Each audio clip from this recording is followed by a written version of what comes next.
Recording in progress. Alors donc, bienvenue pour cette étude biblique, benvenuti per questo studio biblico. Nous sommes donc le 19 janvier 2024, siamo quindi il 19 gennaio 2024 e vogliamo proseguire con la parte 2 dello studio sulla nuova nascita. On va donc continuer dans la partie 2 de l'étude La nouvelle naissance. Infatti ho pure degli appunti che volevo condividere con voi, non l'ho ancora fatto, ma avevo come intenzione di farlo. Donc, j'ai donc des points, en fait, que je voulais bien partager avec vous, mais je n'ai pas encore synchronisé, mais probablement je vais le faire. Je vais voir si ça va donner. Alleluia. Voglio provare a condividere insieme a voi, sarà magari più interessante. Vediamo se riesco a farlo. Alors, si je réussis à le faire, vous auriez vu mon desktop. Donc, si on a riuscito a farlo, vedrete il mio desktop. J'ai besoin que vous me confirmiez que vous avez une vue de ce qui est lu. Alleluia. Non so se state vedendo ciò che sto vedendo. Alleluia. Amen, amen, amen, amen. Quindi stiamo parlando della nuova nascita e ho bisogno che voi siate con me. Amen e amen. Quindi, parlando della nuova nascita, stiamo parlando della importanza di capire ciò che ci sta succedendo. Donc, nous sommes en train de parler de l'importance de comprendre ce qui nous arrive. Credo che la registrazione, l'immagine non è perfetta perché probabilmente dovrei condividere un'altra cosa. Donc, je vais repartager ce qui est juste. Shalom à tous quelli qui se connectent. Merci pour ceux qui se sont connectés. J'essaie de partager l'écran si j'arrive, si j'arrive, si j'arrive. Alléluia, alléluia, gloria a Dio. Benedizione, benedizione, benedizione, benedizione. Allora, cette fois c'est la bonne, questa volta è la buona, la buona. La nuova nascita, lo studio 1, la prima parte. Donc, on a d'abord fait la nouvelle naissance, la première partie. Et voilà, comme vous pouvez voir, ceux qui regardent à l'écran, ceux qui vont écouter la version uniquement audio, vous pouvez me demander après la version écrite. Ce l'ho anche in francese, c'est tout aussi en français, ne vous en faites pas parce que je l'ai bien traduit, c'est là, c'est en français. Seulement, on va de temps en temps descendre un peu plus bas. Ok, abbiamo parlato di Giovanni 3, versetto 6, ciò che è nato dallo spirito è spirito. On a donc parlé de Jean 3, verset 6, ce qui est né de l'esprit è esprit. Vi raccomando ad ascoltare la parte 1 per conoscere, per capire ciò di cui stiamo parlando con profondità. Je vous encourage donc à écouter la première partie afin que vous compreniez mieux ce dont il est question. Abbiamo parlato della nuova nascita, della rinascita dallo spirito umano e abbiamo parlato di essere nato da sopra. Da sopra significa che Dio che ci ha fatto nascere. On a donc vu que naître par l'esprit humain, l'esprit de Dieu plutôt, et naître d'en haut. Amen. Ora vogliamo continuare la parte 2. La parte 2 partendo da Seconda Corinzi capitolo 5 versetto 17 che abbiamo anche letto. On va donc continuer la partie 2 de 2 Corinthiens 5 verset 17. Signore benedica la tua parola e che possa raggiungere un cuore assetato. Seigneur bénis ta parole afin qu'elle puisse toucher un cœur assoiffé. Seconda Corinzi 5 17 dice: se dunque uno è in Cristo, egli è una nuova creatura. Le cose vecchie sono passate, ecco, tutto è diventato nuovo. Il est donc dit que si quelqu'un est en Christ, dans 2 Corinthiens 5, verset 17, il est une nouvelle créature. Les choses sont passées, voici, toutes choses sont devenues nouvelles. Abbiamo anche letto ovviamente Giovanni 3,6. Quello che vogliamo dire e che abbiamo già detto l'altra volta è che tutte le cose sono diventate nuove riguardo prima di tutto lo spirito che vedi davanti a lui tutto nuovo, mentre il corpo è tutto vecchio, si ricorda delle ferite, si ricorda di ciò che ha subito. Il corpo ha tutta la memoria, mentre lo spirito non ha più nessuna memoria perché non c'è mai stato niente prima. On a donc dit que quand on dit que tout est devenu nouveau, en fait, pour l'esprit, tout est nouveau. C'est comme un enfant qui a peine né. Il n'y a même pas de rappel. L'esprit ne se rappelle même pas ce qui s'est passé hier, avant-hier. L'esprit n'a aucun souvenir. Pour l'esprit, tout è nuovo, tutto ha appena commencé. Alleluia. E per questo, quando noi viviamo la nostra vita cristiana appoggiati sullo Spirito, noi non ci gloriamo e noi non ci appoggiamo più su ciò che è passato. Et donc c'est pour ça que lorsque nous vivons notre vie chrétienne, quand nous nous appuyons sur l'Esprit, on ne regarde plus ce qui est passé, on ne regarde que ce qui est devant. Amen. Abbiamo parlato giustamente della rinascita dello spirito umano et donc la résurrection. On a donc parlé de la naissance par l'esprit humain, donc pratiquement la resurrezione.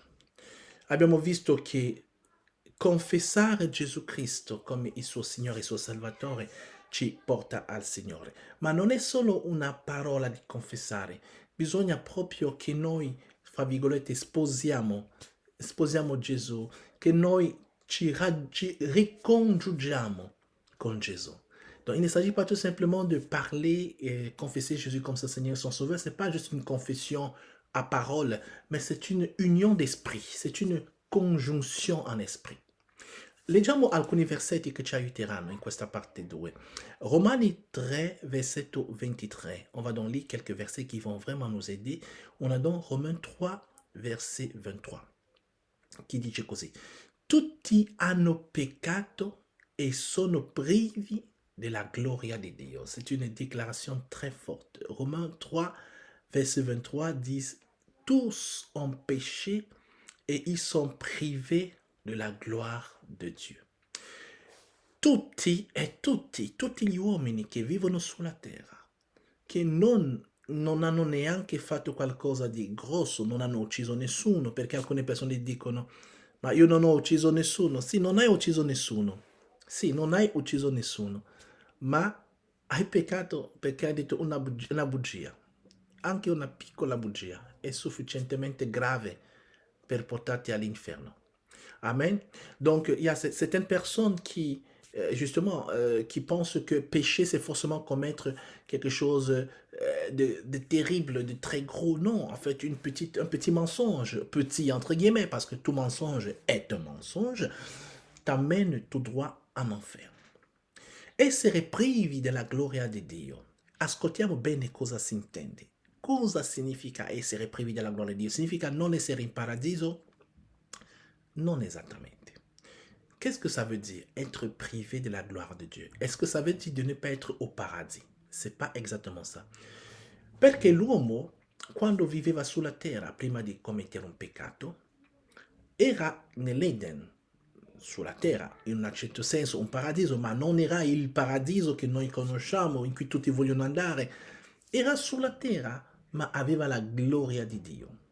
Donc Adam, lorsque il n'avait pas encore commis de péché, Adam et Ève, et qu'ils vivaient sur terre, c'était bien sûr une sorte de paradis, mais ce n'est pas le paradis comme nous on dit, aller à côté de Dieu. Ils avaient la gloire de Dieu. Cosa è successo? Quando Adamo ha disobbedito, si è come spogliato della gloria di Dio. Si è rimosso attorno alla gloria di Dio e si è scoperto che è nudo. Cioè quello che copriva la sua nudità era la gloria di Dio. Donc on voit donc Adam, en fait, lorsque il a péché, il s'est dépouillé de la gloire de Dieu. Il a ôté l'habit appelé gloire de Dieu, au point où il s'est rendu compte qu'il était tout nu.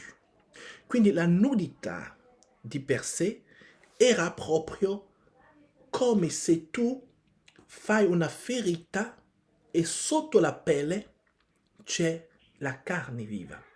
la carne viva viene esposta e rischia, cosa rischia? Rischia di essere infettata da germi che sono fuori. Donc, c'est quoi avoir ôté la gloire de Dieu? C'est comme par exemple une blessure. Lorsque on se blesse, la peau qui est censée nous protéger des gemmes externes s'ouvre et expose notre corps interne aux gemmes esterne, risque imminente d'infezione. Quindi il punto è questo: il corpo dell'uomo era coperto della gloria di Dio. Noi eravamo coperti dalla gloria di Dio. Quando è uscita, quando si è allontanata da noi la gloria di Dio, noi siamo diventati esposti a ciò che era fuori di noi. E quindi il peccato ha trovato lo spazio per attaccarsi e la nostra carne è diventata la carne di peccato. Donc, quand on a donc ôté dessus de nous la gloire de Dieu, en fait, on s'est exposé à l'infection appelée péché, on s'est exposé à la contamination appelée péché, et notre corps est devenu la chair de péché. Amen. Quindi tutti gli uomini hanno peccato. Il peccato non è solo un'azione singolare, diventa quindi una natura, perché in realtà le azioni di peccato dipendono da una natura, non è l'azione che fa di te un peccatore, non di te perché tu sei santificato, alléluia. En fait, le péché, c'est pas juste l'action de commettre le péché, c'est la nature. C'est pas parce que tu as commis un péché que tu es forcément... c'est pas le péché qui fait de toi le pécheur, pas toi qui m'écoutes, ma è praticamente la natura di peccato che produce il peccato. È come un albero che produce il frutto. È naturale che quell'albero non può che produrre questo frutto. Donc c'est exactement comme un arbre qui produit un fruit. C'est tout à fait normal qu'un type d'arbre produise un type de fruit. Amen.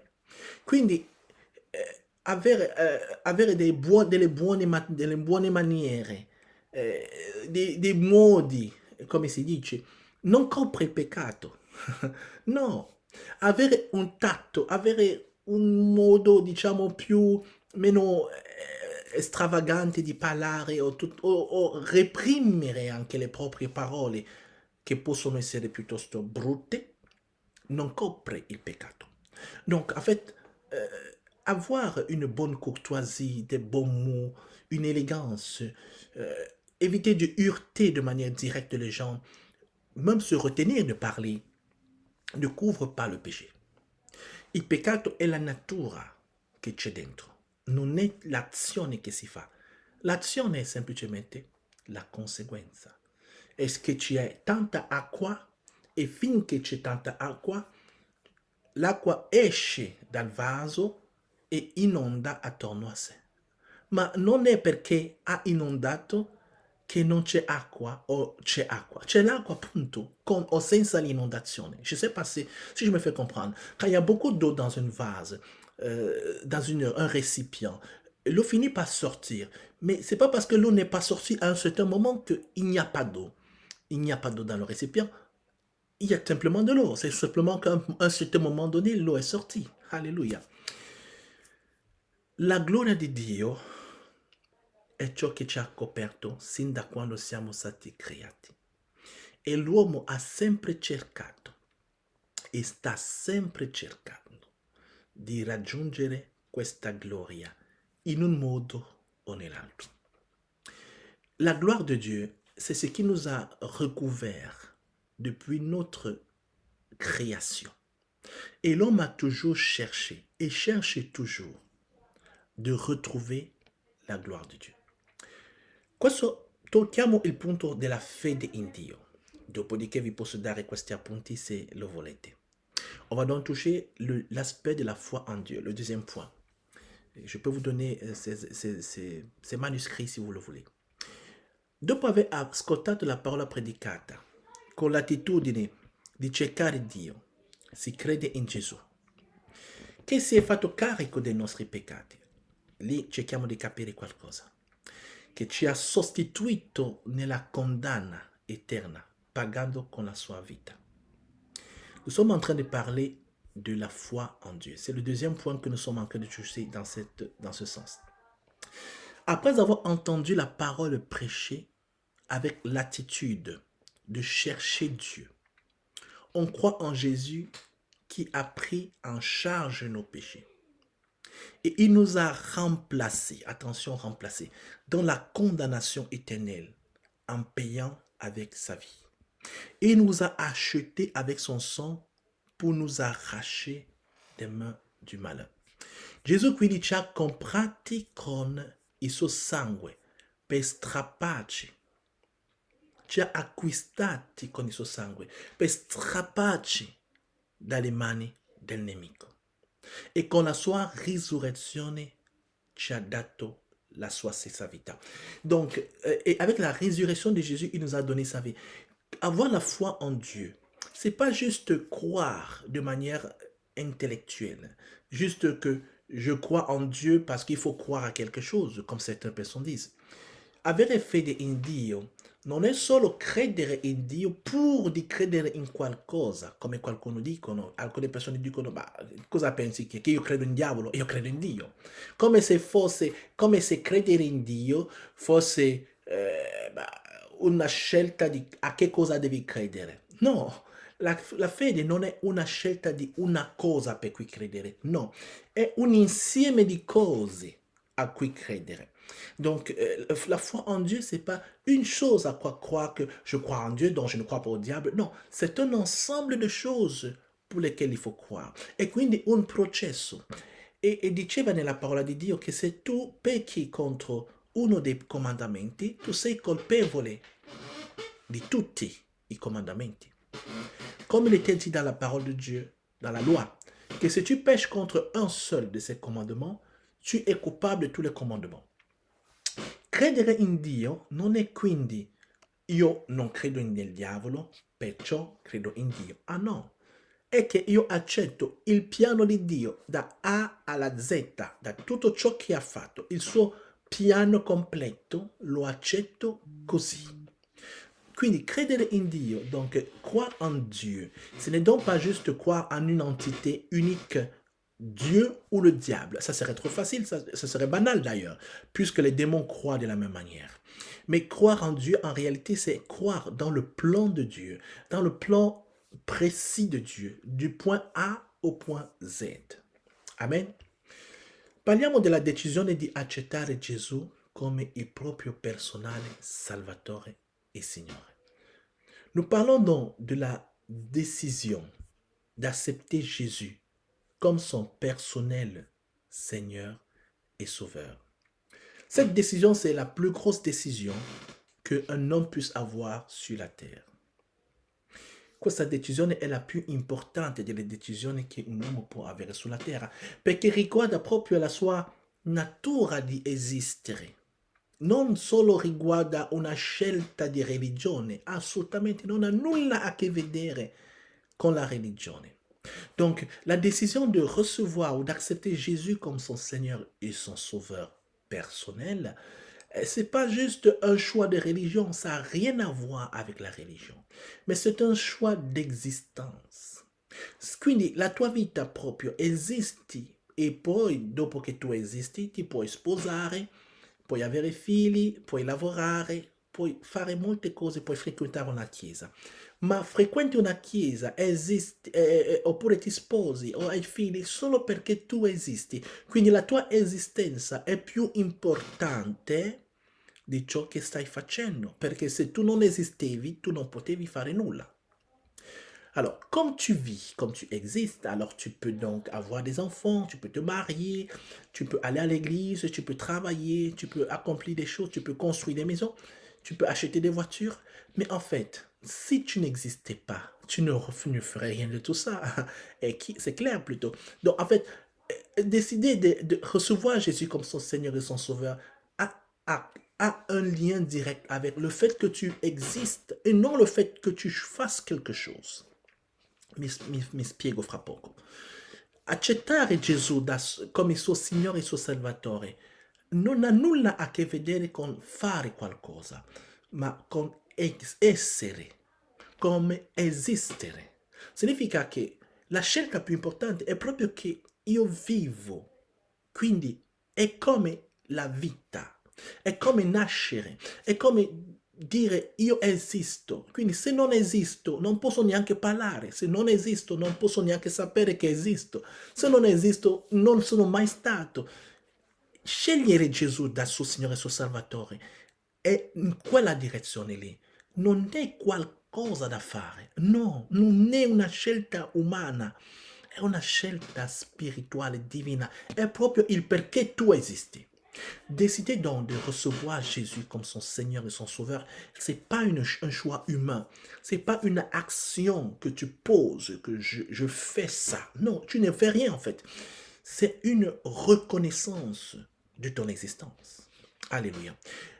Un versetto molto famoso che noi leggiamo spesso è Romani 9, 10, da 9 a 10. Questi versetti io vi consiglio, soprattutto questo versetto qua, di mémorizzarlo, parola a parola.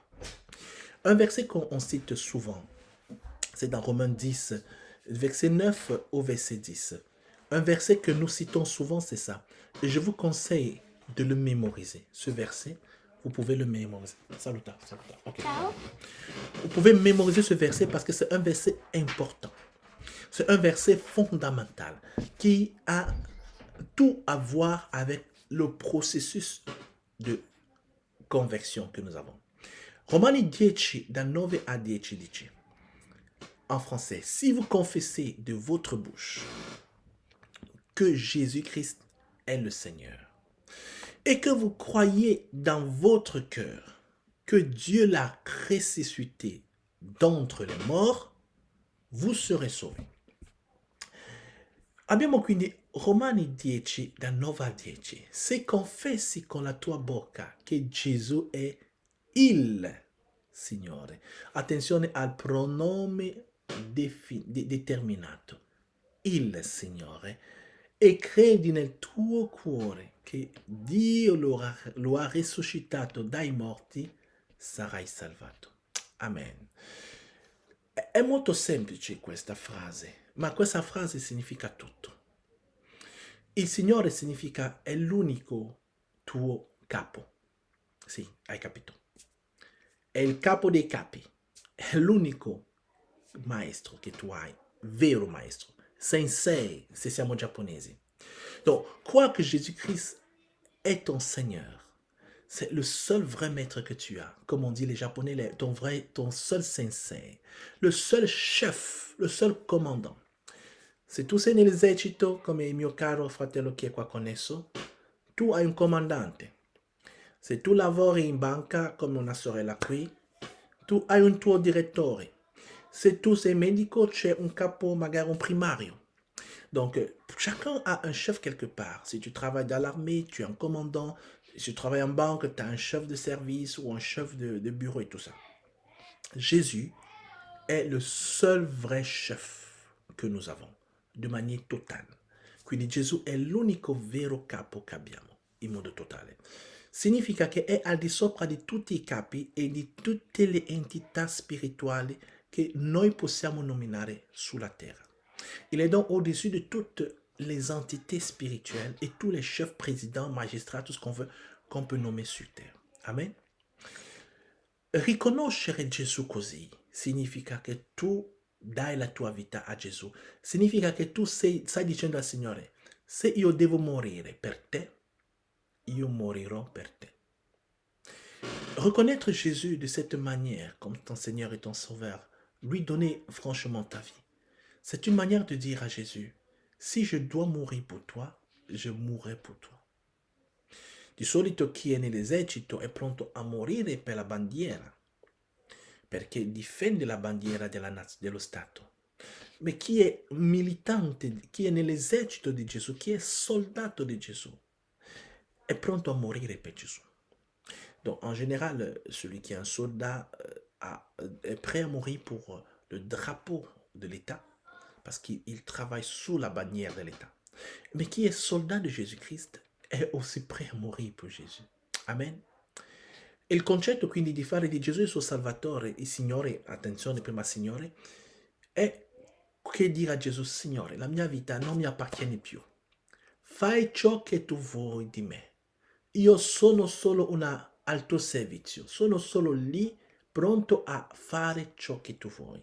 Non riguarda prima un elemento preciso della tua vita, tipo la scelta del lavoro, no, no, no. Questo è molto inférieur al discours de que stiamo facendo. Donc, quand on fait de Jésus son Seigneur, son Sauveur, c'est pas d'abord un choix sur un élément de ta vie, comme par exemple le choix du travail, c'est très bas. È proprio tutta la tua vita come definizione, cioè come esistenza, come il perché tu vivi. Quel perché tu vivi lo devi tutto interamente sottomettere a Gesù. Il s'agit d'abord du pourquoi tu es là, le pourquoi tu vis, le pourquoi tu respires. Tout ce concept de pourquoi je suis sur la terre doit être soumis à Jésus. Amen. Se lo fai con tutto il tuo cuore, Gesù diventa il vero Signore della tua vita, anche se ancora hai delle lacune, hai dei mancamenti, delle mancanze, hai delle cose che devi cambiare, non c'entra nulla, non c'entra nulla. Sì, devi cambiare delle cose, ma non c'entra niente. Hai ancora delle addizioni che ti devi liberare, è chiaro, ma non c'entra niente con il concetto che ti sto dicendo, che prima di tutto sottometti la tua esistenza come entità alla signoria di Gesù. Bien sûr, quand tu fais de Jésus ton Seigneur et ton Sauveur, tu n'es pas immédiatement parfait. Tu n'es pas la perfection en soi. Loin de là. Tu as encore beaucoup de choses à améliorer. Tu as des choses que tu dois changer. Tu as des attitudes que tu dois ôter de ta vie. Tu as des addictions que tu dois enlever de toi. Mais le concept de base, c'est que ta vie comme existence doit être mise devant la Seigneurie de Jésus. Amen. Ci siamo? Fai anche del Signore il tuo Salvatore. Se confessi con la tua bocca che Gesù è il Signore e credi che Dio lo ha risuscitato dai morti, questo significa Salvatore. Sarai salvato. La risurrezione di Gesù dai morti non è una storia per te. Per crederci non debba essere una storia, ma debba essere una entità spirituale. Donc, quand on lit Romains 10, de 9 à 10, que si tu confesses de ta bouche le Seigneur Jésus, et si tu crois dans ton cœur que Dieu l'a ressuscité d'entre les morts, tu seras sauvé. La résurrection d'entre les morts égale à Jésus Sauveur. Ce n'est donc pas un événement. C'est pas juste une chronologie. C'est pas juste que tu as lu la Bible et tu y crois. Ah non, absolument. C'est pas des mots, mais c'est un concept spirituel. Kamalaya Santa. Gesù il tuo Salvatore e quindi il concetto di essere risuscitato dai morti. Finché tu leggi la storia di Lazzaro che è risuscitato dai morti, magari la figlia di Jairus, ci sono almeno 3 resurrezioni chiaramente raccontate. C'è anche quello che nel libro Eliseo, che è stato buttato nelle sue ossa, è risuscitato dai morti. C'è Eliseo che ha anche risuscitato il figlio di Col. Ci sono delle storie di resurrezione pazzesche nella parola di Dio. Finché tu leggi queste storie, non hai ancora capito il concetto di risurrezione dai morti per quanto riguarda Gesù. Il y a donc plusieurs histoires de résurrection dans la Bible. Il y a Lazare, qui est peut-être une des plus fameuses, mais il y a également la fille de quelqu'un, il y a le fils de quelqu'un, il y a Élisée, les os d'Élisée ont ressuscité quelqu'un, il y a même Élisée qui s'est couché sur le corps d'un enfant. Tout ça, ce sont des histoires merveilleuses et d'autres encore qui sont des résurrections. Mais aucune de ces résurrections a quelque chose à voir avec ce qu'on n'entend pas. Jésus ressuscité des morts. Amen. Non so se mi capite. Gesù Salvatore è uguale Gesù risuscitato fra i morti. Perché l'espressione Gesù Signore, Gesù Salvatore, lo ritroviamo negli Atti degli Apostoli. E quindi in questo versetto piuttosto, invece di dire Gesù Salvatore, l'Apostolo Paolo, ispirato dallo Spirito Santo, a detto Gesù ressuscitato fra i morti. Donc le concept de Jésus sauveur, Seigneur et sauveur, on le voit également dans les actes des apôtres. Mais ici, l'apôtre Paul, dans une inspiration plutôt particulière de la part du Saint-Esprit, a dit Jésus est ressuscité d'entre les morts. Lazzaro non è risuscitato fra i morti. Lazzaro è stato risuscitato. Fra i morti è un altro discorso. Donc Lazare n'est pas ressuscité des morts. Lazare a été ressuscité.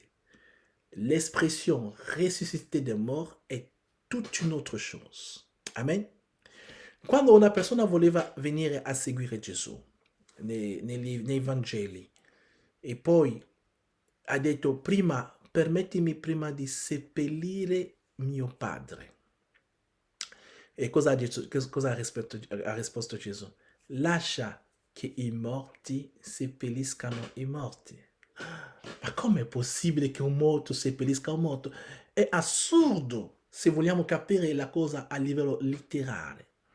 Il y a dans cette histoire, lorsque quelqu'un voulait suivre Jésus, et puis Jésus tout d'un coup lui a dit, laisse les morts enterrer les morts plutôt. Okay? Donc le fait de devoir enterrer un mort qui enterre un autre mort, c'est absurde. Comment un mort peut enterrer un mort?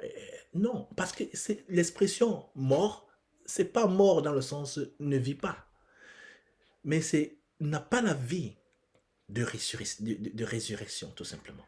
E quindi l'espressione morte non è il fatto di non muoversi, ma il fatto di non avere la vita di risuscitato. Quindi l'espressione Gesù risuscitato fra i morti è proprio Gesù il vivente per la vita che è in lui ha ricevuto una vita ancora più vivificante fra quelli che vivono. Significa che di quelli che vivono c'è uno che ha non solo ricevuto la vita, ma ha ricevuto la fonte, proprio l'espressione, la vita come entità. La vita come cosa. Se la vita fosse un oggetto, Gesù ha ricevuto quell'oggetto lì. Proprio il perché della vita, Gesù l'ha ricevuto. Donc, quand on dit Jésus est ressuscité d'entre les morts, il ne s'agit pas juste de Jésus qui vit. Non, c'est vraiment la source. Il a reçu la source de vie. S'il existe une source de vie, s'il existe un objet appelé vie, Jésus a reçu cet objet-là. Amen. Il perché noi dobbiamo capirlo è che quando noi nasciamo di nuovo, anche noi, attenzione alle mie parole, anche noi riceviamo la stessa fonte di vita. Diventiamo uno spirito vivificante.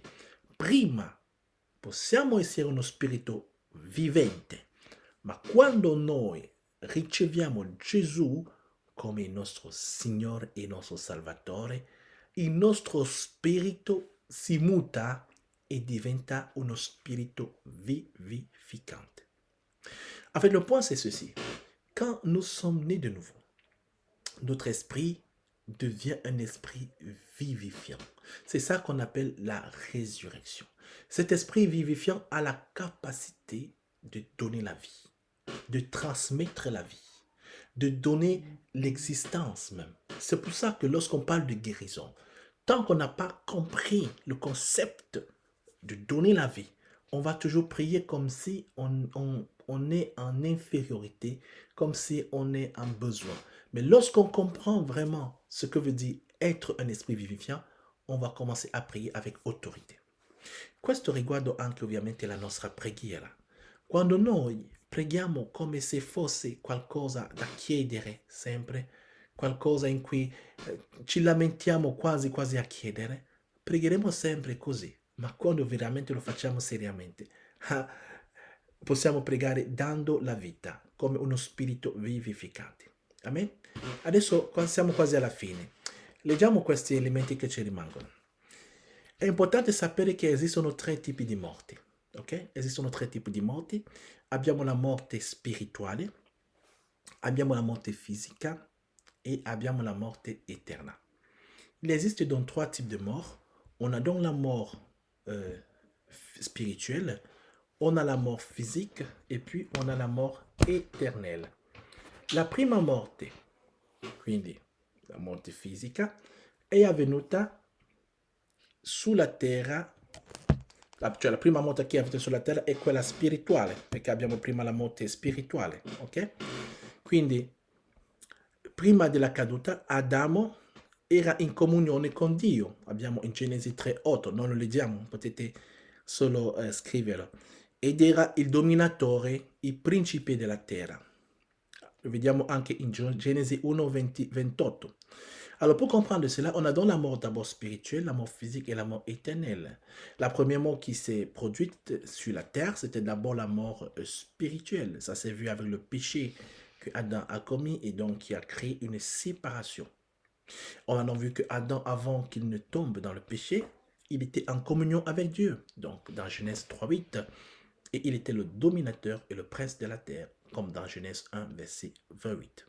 Dopo la caduta, cioè quando ha peccato, il ha perduto questa relazione e ha perduto anche la comunione che aveva con Dio.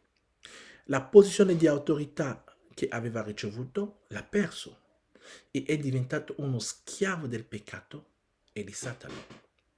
Malheureusement, après sa chute, il a perdu la relation privilégiée avec Dieu. Il est devenu tout simplement un esclave de Satan. E quindi tutto ciò che è successo dopo è un po' l'opposto di ciò che adesso stiamo parlando, della nuova nascita. Cioè Adamo nacque di nuovo come un progenie del diavolo, quindi in un certo senso è nato nel mondo spirituale sbagliato e il suo spirito ha ricevuto la natura del peccato, l'abbiamo visto prima, e anche diabolica. Il genere umano quindi è stato corrotto, perciò bisogna nascere di nuovo. Ce qui s'est donc produit, c'est pratiquement comme une sorte de fausse nouvelle naissance. Adam est né dans l'esprit, dans le sens erroné du terme. Il est né dans le péché, il a reçu la nature du péché e il è devenu tout simplement esclave. Essere separati da Dio significa essere figli del diavolo. Questo dobbiamo saperlo. Noi non vogliamo dirlo spesso perché possiamo ferire le persone, ma è quello che è. Être séparé de Dieu veut donc dire être fils du diable. Quoi qu'on ne veuille pas le dire souvent de cette manière-ci, parce que les gens s'offenseront, c'est clair, mais c'est ce qui è clair. Lo vediamo in Giovanni 8, versetto 48. On lo vado dans Jean 8, verset 44. Quindi l'uomo non nato di nuovo è unito al diavolo. Quindi l'uomo non nato di nuovo è unito al diavolo e è quindi un omicida, è un peccatore per natura, è figlio d'ira in Efesi 2:8, 2:3. L'homme donc qui n'est pas né de nouveau, c'est un fils du diable, c'est un pécheur, c'est un homicide, c'est un fils de la colère, comme dans Ephésiens 2:3. Per il peccato di un solo, tutti sono stati condotti al peccatore, quindi Romani 5:12, on le voit dans Romains 5:12. En deuxième point, on a vu qu'il y avait, on va finir bientôt, il y avait la mort physique. Ok, parliamo ovviamente della morte fisica, perché quando l'uomo è perduto, non per quello che fa, ma per quello che è, infatti l'uomo naturale è spiritualmente morto e è già condannato eternamente. Donc l'homme est déjà pécheur, il est juste condamné éternellement. Alléluia. Poi ovviamente abbiamo la morte eterna. Questo qua, la morte fisica era quella piuttosto chiaro e poi la morte eterna è l'inferno, quando uno dice che uno va all'inferno. Amen. Donc aller à l'enfer, c'est quoi? Aller en enfer, c'est tout simplement être perdu dans le péché. Aller en enfer, c'est n'avoir plus aucune possibilité de rédemption, être perdu pour l'éternité. Et s'il te plaît, je crois que tu ne seras pas de ceux qui iront en enfer. Ti supplico. andare all'inferno e rimanere senza speranza, essere perduto. E ti supplico, tu che mi segui stasera, questo mattino, quando mi seguirai, di non imboccare questa strada perché non ci sarà più nulla da fare. Amen. Ci sono dei vantaggi di quelli che sono nati di nuovo, magari non li tocchiamo in questo momento, e ci sono anche delle benedizioni della nuova nascita e ne vedremo la prossima volta. Les bénédictions, i vantaggi della nuova nascita, on va donc parler pour les prochaines fois, la prochaine fois, la bénédiction et les avantages d'être né de nouveau. Per oggi era il messaggio che il Signore ha messo nel nostro cuore. Et grazie di condividerla a qualcuno che tu ami, grazie di farne parte a qualcuno per ricevere l'insegnamento. Ça, c'était le message d'aujourd'hui. Donc, merci de le partager à quelqu'un que tu aimes. Merci vraiment de le manifester pour être écouté.